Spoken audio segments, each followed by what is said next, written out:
성도 여러분 안녕하십니까? 이번 연말 기도주일에는 너희 중에 있는 선지자라는 총주제하에서 화이 선지자께서 우리 교회와 또 교단과 또 사업을 위해서 어떤 역할을 하셨는지에 대해서 역사적인 사실과 성경적인 관점에서 살펴보도록 하겠습니다. 먼저 하나님의 말씀 역대하 20장 20절에 있는 말씀입니다. 너희 하나님 여호와를 신뢰하라. 그리하면 견고히 서리라. 그 선지자를 신뢰하라. 그리하면 형통하리라. 선지자를 신뢰함으로 형통한다고 말씀하셨습니다. 아담과 하와가 죄를 지은 다음에 잃게 된 것들이 있고 얻게 된 것들이 있습니다. 선악을 알게 하는 일들을 알게 되었다고 표현이 되었으며 죽음의 권세에 들어가게 되었고 죄를 또 자신을 방어하는 일들을 하게 되었고 서로에게 장벽이 생기고 사람들은 진실에서 떠났다고 되어 있습니다. 동시에 또 죄로 말미암아 잃어버리고 또 죄악 세상에서 살게 되므로 하나님을 대면하여 볼 수 없는 특권들을 또 잃어버리게 되었습니다.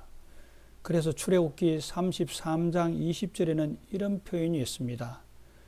내가 모세 너가 내 얼굴 여호와의 얼굴을 보지 못하리라. 나를 보고 살 자가 없음이라고 하셨습니다. 그래서 죄를 지은 다음에 여호와 하나님께 사람들이 가까이 나아갈 수 없었고 여호와 하나님께서도 사람들에게 가까이 올 수 없는 그런 관계가 되었다라는 말씀입니다. 죄가 세상에 들어온 다음에 여호와 하나님께서는 어떤 방법으로 사람들을 치리하시게 되었느냐 하면 여호와 하나님께서 하실 수 있는 방법들은 법대로 처리해서 인간을 그냥 죽게 내버려 하실 수도 있었습니다. 또 법을 폐지하고 반역의 길을 가도록 그대로 방치해 둘 수도 있었습니다. 그리고 인간의 자유의지를 박탈해 버릴 수도 있었습니다. 그러나 하나님께서는 이런 잔인무도한 방법을 취하지 아니하시고 사람들과 교통하는 방법을 통해서 사람들과 여호와 하나님과의 관계를 회복하기를 원하셨다고 말씀하고 있습니다. 그래서 여호와 하나님께서 인간과 교통하는 여러 가지 방법들이 있는데 그 첫 번째가 특별 계시라고 하여서 천사들을 통해서 여호와 하나님께서 우리를 보호하시고 교통하시는 방법이 있습니다. 그래서 히브리서 1장 14절에 있는 말씀 보면 천사들은 부리는 영으로 구원 얻을 후사들을 위하여 섬기라고 보내심이 아니뇨라고 말씀하고 계시며 시편 34장 17절에도 보면 여호와의 사자가 주를 경외하는 자를 줄로 진치고 너희를 건지시는도다라고 말씀하고 있습니다. 천사들을 통해서 교통하고 계시다라는 말씀입니다. 또 이스라엘의 제사 제도들을 통해서 중요한 우림과 둘림이라는 흉배의 패를 통해서 여호와 하나님께서 인간들에게 또 관여하고 계시며 교통하고 계시며 또 특별한 경우는 하나님의 음성을 통해서 마태복음 3장 7절에 있는 말씀 보면 이는 내 사랑하는 아들이요 내 기뻐하는 자라. 출애굽기 19장 9절과 19절에 있는 말씀 보면 하나님의 음성이 대답하시더라. 민수기 12장 5절과 6절에 있는 말씀 보면 구름 기둥에서부터 아론과 미리암에게 말씀하신다라고 되어 있습니다. 특별한 경우 하나님의 음성을 통해서 인간들과 교통하십니다. 그러나 한계가 있습니다. 또 성경 말씀을 통해서 우리가 하나님께서 그분의 뜻을 잘 나타내셨다는 것을 우리가 잘 알고 있습니다. 또 육신을 쓰신 그리스도를 통해서 하나님께서 사람들과 교통하시기를 원하십니다. 관계를 맺기를 원하십니다. 또 일반 계시라고 하여서 천년계를 통해서 하나님께서 사람들과 교통하기를 원하십니다. 로마서 1장 20절에 있는 말씀 보면 창세로부터 그의 보이지 아니하는 것들 곧 그의 영원하신 능력과 신성이 그 만드신 만물에 분명히 보여 알게 되나니 그러므로 너희가 핑계치 못할지니라고 말씀하고 계십니다. 시편 19편 1절과 2절에 있는 말씀 보면 하늘에 하나님의 영광을 선포하고 궁창이 그 손으로 하신 일을 나타내는도다 라고 하신 것을 보아서 천년계를 통해서 하나님께서 교통하고 계시고 그분의 뜻을 계시하고 계시다라는 말씀입니다. 또 특별한 경우에 꿈을 통해서 하나님께서 사람들과 교통하십니다. 창세기 37장에 나오는 요셉의 꿈이라든가 창세기 42장에 나오는 바로의 꿈이라든가 사사기 7장에 나오는 기도원의 꿈이라든가 다니엘서 2장과 4장에 나오는 느부갓네살 대왕의 꿈들을 통해서 특별한 경우, 특별한 방법, 꿈을 통해서 사람들과 교통하기를 원하고 계십니다. 그러나 이 모든 것보다도 가장 확실하게 하나님께서 사람들과 교통하시는 방법 중에 하나는 선지자들을 통해서 교통하고 계시다라고 말씀하고 있습니다. 각 시대를 통해서 여호와 하나님께서는 선지자들을 통해서 자신의 뜻을 사람들에게 알리셨습니다. 홍수 이전 시대에는 아담과 하와, 아벨, 에녹, 노아 등을 통해서, 홍수로부터 출애굽까지는 아브라함, 이삭, 야곱, 요셉, 멜기세덱을 통해서, 출애굽 시대에는 모세와 아론, 미리암은 여선지자입니다. 통해서, 사사 시대에는 요수아, 드보라, 한나, 사무엘 등을 통해서, 통일 왕국 시대는 갓, 나단, 다윗, 솔로몬, 아이야, 잇도, 또 분열 왕국 시대에는 스마냐, 이사야, 하나니, 예후, 야하시엘, 미가야, 엘리야, 엘리사, 요나, 호세야, 아모스, 요엘 등을 통해서, 유다 말기에는 이사야, 미가, 나훔, 스바냐, 하박국, 예레미야, 훌다는 여선지자입니다. 오바냐, 포로 시대에는 다니엘과 에스겔, 포로 이후 시대에는 바사의 왕들과 학개, 스가랴, 에스라, 느헤미야, 말라기 등을 통해서, 또 그리스도와 사도 시대에는 안나, 침례 요한, 사가랴, 예수님, 베드로, 요한과 다른 제자들, 시몬, 유다와 실라, 아가보, 바울, 빌립의 네 딸들, 여선지자들입니다. 이들을 통해서 각 시대들마다 여호와 하나님께서는 죄인들과 교통하시기 위해서 선지자들을 세우시고 선지자들을 통해서 그분의 분명한 뜻을 또 백성들을 지도할 분명한 의지들을 보이고 계셨다라는 말씀입니다. 여호와 하나님께서 선지자를 세우신 목적은 하나님을 대표해서 백성들 앞에 서게 하기 위해서 선지자를 세우셨고, 여호와 하나님을 대표하는 사람들 중에서는 선지자와 제사장이 있습니다. 선지자는 하나님을 대표해서 백성들 앞에 서게 하는 것이고, 제사장은 백성들을 대표해서 하나님 앞에 서게 하는 것입니다. 선지자는 하나님을 대표해서 백성들의 앞에 서게 하기 위해서 선지자를 세우셨고, 예수님 초림 사건 이전에는 예수님의 초림을 준비시키기 위해서, 또 세 번째로는 백성들에게, 하나님의 백성들에게 교훈을 주시기 위해서, 또 선지자들의 생애가 백성들에게 하나님께서 보여주는 시범적인 생애가 되게 하시기 위해서 선지자들을 세우셨고, 또 인간을 구원하시기 위해서 인성과 신성이 협력하여서 일을 해야 한다는 것을 백성들에게 알리시기 위해서 선지자들을 세우셨다고 말씀하고 있습니다. 그래서 선지자들은 어떤 일들을 하게 하였느냐 하면, 하나님을 대신하여서 분명하게 그들의 말을, 하나님의 말을 하게 하였으며 하나님의 뜻을 분명히 밝히셨다고 말씀하고 있습니다.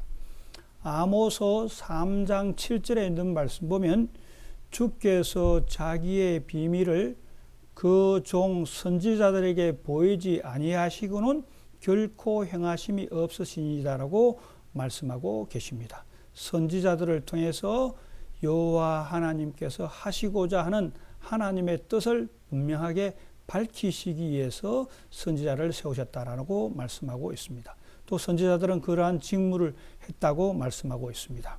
그리고 통치자들을 격려하고 지도하시기 위해서, 또 백성들을 충성하도록 격려하고 가르치시기 위해서 악에게 대항할 수 있는 힘을 갖도록 선지자들을 세우셨다고 분명하게 말씀하고 있습니다. 이런 선지자들을 세우셨기 때문에 여호와 하나님으로부터 선지자로 부르심을 받은 사람들의 반응은 어떠했느냐 하면요, 선지자들의 책무가 무겁고 아주 힘든 것이었기 때문에, 인간으로서는 도저히 감당할 수 없는 일이었기 때문에 모세는 지성적이고 강한 자였지만 나는 여호와 앞에, 백성들 앞에 설 수 없다고 몇 번씩이나 출애굽기 3장과 4장에 거절을 했습니다. 또 예레미야는 고통당하고 울부짖고 울었다고 표현되어 있습니다. 이사야는 어떻게 표현되니까 흥분하고 견딜 수 없었다고 되어 있습니다. 도저히 감당할 수 없었다고 표현되어 있습니다. 에스겔은 분노 가운데 걸어갔다라고 표현하고 있습니다. 심지어 요나는 도망하였다고 되어 있습니다. 우리 엘렌 화이트 여사도 처음에는 이 직무를 자기가 도저히 수행할 수 없다고 고백하기도 했었습니다. 자, 이들이 선지자들로 그렇기 때문에 필로라는 유대인의 랍비는요 이렇게 얘기했습니다. 선지자는 천재적인 사람이다. 훈련이나 교육을 통해서 선지자가 되는 것이 아니다. 이 말은 성서적이 아니다라고 되어 있습니다. 선지자는 천재적인 사람이고 훈련이나 교육을 통해서 선지자가 되는 것이 아니다고 했습니다. 하나님의 감동하심에 의해서 되는 것이 선지자다라는 얘기입니다. 어떤 특별한 교육을 받거나 지식적으로 뛰어나다고 선지자가 되는 것은 아니다라고 그렇게 말하는 것은, 천재적인 사람이고 훈련이나 교육을 통해서 선지자가 되는 것은 성서적인 것이 아니다라고 말하고 있습니다. 그래서 선지자는 하나님의 특별한 부르심에 의해서 되는 것이 선지자라고 말씀을 하고 있습니다. 선지자들은 그들의 기별을 전할 때는 구두로 전하기도 하고 글을 통해서 전하기도 하고 시련이라는 것, 실질적인 어떤 연출을 통해서 솔로몬 나라의 다음에 이스라엘 나라가 2지파와 10지파로 나뉠 때 선지자 아이야가 그 옷을 12조각으로 찢어 여로보암에게 주었던 것처럼 그런 시련을 통해서 그들의 임무를 하는 것을 볼 수가 있습니다. 그리고 선지자들 가운데서는 다 글을 남긴 사람들도 있지만 그렇지 않은 분들도 많이 있습니다. 또 단편적인 글만 남겼던 분들도 성경에는 보면 많이 있습니다. 나단 선지자라든가 가시라든가 선지자 스마야라든가 이런 분들은 글은 그 당시에 썼지만 또 남겨지지 않은 분들도 있다라는 말씀입니다. 자, 이런 선지자들이 성경상 그들이 계시를 받을 때 어떤 특별한 상황들이 있었느냐 하면, 다니엘은 다니엘서 10장 4절과 19절에 있는 말씀을 보면 한 영광스러운 분이 그의 앞에 나타났다라고 표현하고 있으며, 그는 힘을 잃고 땅에 쓰러져 깊이 잠들게 되었다고 말하고 있으며, 잠에도 불구하고 그는 하늘 분의 음성을 들었다라고 표현하고 있으며, 이상 중에 그는 떨며 일어섰으며 처음에는 그의 입은 벙어리 같았고 그는 호흡이 없어졌으며 나중에 힘이 그에게 주어졌다라고 다니엘은 다니엘서 10장 4절부터 19절에 아주 그가 이상 받을 때, 계시 받을 때의 상황을 아주 정확하게 표현을 하고 있습니다. 사도 바울도 그가 이상 받을 때, 계시를 받을 때 어떻게 표현하고 있느냐 하면 고린도전서 12장 2절부터 4절에 있는 말씀 보면 셋째 하늘에 이끌려 갔다고 했으며 말할 수 없는 말을 들었고 그가 몸 안에 있었는지 몸 밖에 있었는지 모른다고까지 하였습니다. 그리고 특별히 에스겔은 에스겔서 8장 3절과 4절에 있는 말씀 보면 그가 어떠한 경험 가운데 계시 가운데 들어갔느냐 하면요, 이렇게 표현을 하고 있습니다. 그가 손 같은 것을 펴서 내 머리털 한 모순을 잡으며 주의 신이 나를 들어 천지 사이로 올리우시고 하나님의 이상 가운데 나를 이끌어 예루살렘으로 가서 안뜰로 들어가 북향한 문에 이르시니 거기는 투기의 우상 곧 투기를 격발하는 우상의 자리가 있는 곳이라. 이스라엘의 하나님의 영광이 거기 있는데 내가 들에서 보이던 이상과 같더라 라고 하면서 들리어서 어디론가 가는 듯한 그런 자신의 몸의 형상들을 묘사하고 있습니다. 이런 여러 가지 정황들을 봤을 때에 우리 엘렌 화이트 선지자도 그가 계시 받을 때 어떻게 표현을 하고 있느냐 하시면요, 초기 문집 14페이지에는 이렇게 표현해 놨습니다. 내가 가족 재단에서 기도를 하고 있을 때에 성령께서 내게 임하셨으며 나는 점점 높이 올라가서 어두운 세상으로부터 아주 멀리 떨어지는 것처럼 생각되었다. 나는 돌이켜 세상에 있는 재림 신도들을 찾아보았으나 그들은 발견할 수 없었다. 그때 한 음성이 들렸다. 다시 보라, 좀 더 높이 보라 라는 음성을 듣고 나는 눈을 들어 세상 위에 높이 뻗어 있는 곱고 좁은 길을 보았다. 이 길로 재림 신도들은 그 길 끝에 있는 까마득한 도성을 향해 여행하고 있는 것을 보았다라고 말씀하고 있습니다. 이 광경들을 보면 다니엘이나 사도 바울이나 성경에 묘사된 에스겔과 유사한 과정들 속에서 엘렌 화이트 선지자도 계시를 보게 되었다고 말씀하고 있습니다. 그래서 화이트 선지자가 본 계시들을 간단하게 종합을 하면 계시를 받기 전에 하나님의 인재하심을 직접 체험하게 되고, 두 번째로는 주변 상황에 대해서 전혀 의식하지 못했으며 이것은 마치 바울과 에스겔과 같은 경험이며, 호흡은 중지되나 심장의 고통은 정상적, 두 볼의 색깔은 정상적이었다고 말하고 있으며 힘이 완전히 없어지고 초자연적인 힘을 발휘했다라고 말하고 있습니다. 초자연적인 힘을 발휘했다라는 뜻으로 한 번은 화인 여사께서 8kg 되는 성경책을 30분 동안 한 손으로 들고 한 손으로는 성경전을 정확히 찾아가시면서 30분 동안 들고 있었다고 기록하고 있습니다. 직접 계시를 본 사람들이. 그때 당시에 1860년 6월 12일 미스터 아메리카, 그러면 대한민국의 육체적으로 가장 든든한 사람이 미스터라고 우리가 하지 않습니까? 당시에 미국에서 가장 육체적으로 건강했던 사람이 이 화이트 여사가 들고 있었던 8kg의 성경책을 들었는데 몇 분 들고 있었다고 되어 있으니까 3분밖에 들고 있지 못했다고 되어 있습니다. 초자연적인 힘, 8kg 되는 성경책을 30분 동안 한 손으로 들고 정확하게 다른 한 손으로는 성경책을 펴셨다고 말씀하고 있습니다. 다섯 번째는 계시에 들어가는 즉시 그의 근육은 굳어지고 그의 관절은 고착되어 어떤 다른 힘으로도 그를 제지할 수 없었다.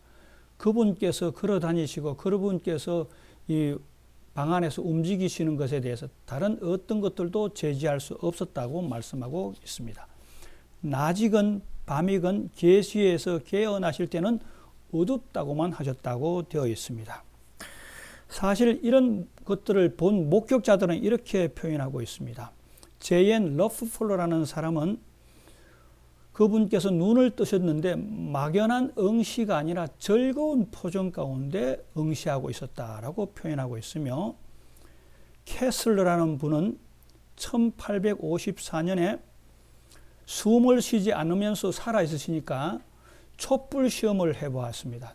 코에 갖다 댈 때 촛불이 전혀 움직이지 않았다고 되어 있으며, 램슨이라는 분은 1854년 6월 26일에 코앞에 거울을 갖다 대었는데 숨을 쉬게 되면 거울에 약간의 김이 서리게 됩니다. 거울에 전혀 김이 서리지 않았다고 되어 있으며, 데이비스 셀러라는 분들도 마찬가지로 촛불 시험을 했으나 전혀 움직이지 않았다고 되어 있습니다.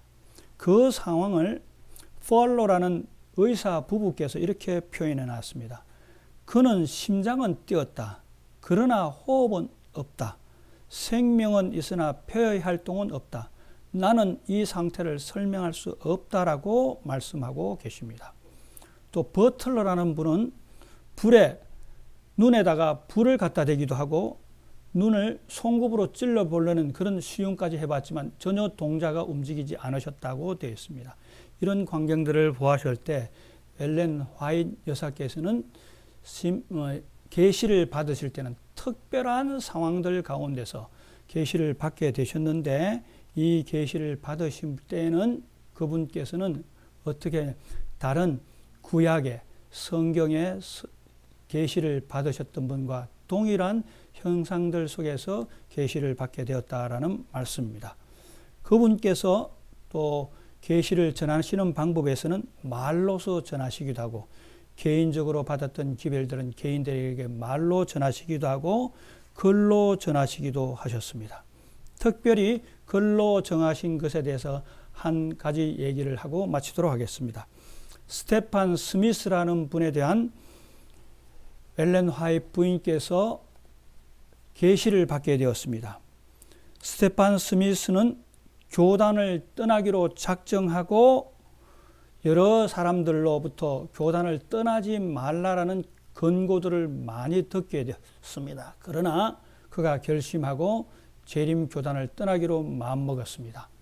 그때에 이지 화이트 선지자께서 그에게 편지를 써서 보내게 되었습니다.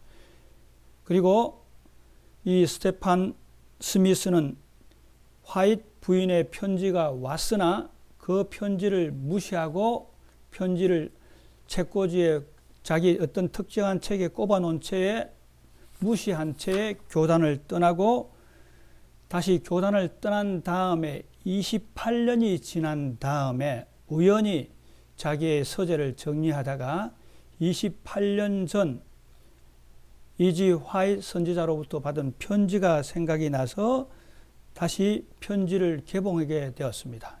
개봉하였을 때에 그는 지난 28년간 화이트 여사께서 형제가 교단을 떠나면 어떠한 일들이 있을 것이라는 것에 대한 여러 가지 사건들이 아주 정렬하게 나열되어 있는 것을 보고 후회하였다고 합니다. 내가 이 선지자의 글을 진작에 읽었다고 한다면 교단을 떠나지 아니하고 진리 가운데 살았을 것을 하고 후회하였다고 합니다. 오늘은 그 첫 번째 시간으로서 하나님께서는 인간들과 교통하시기를 원해서 아담과 하와가 죄를 범하였지만 가장 확실한 방법으로 선지자들을 통해서 우리들에게 권면하고 계십니다.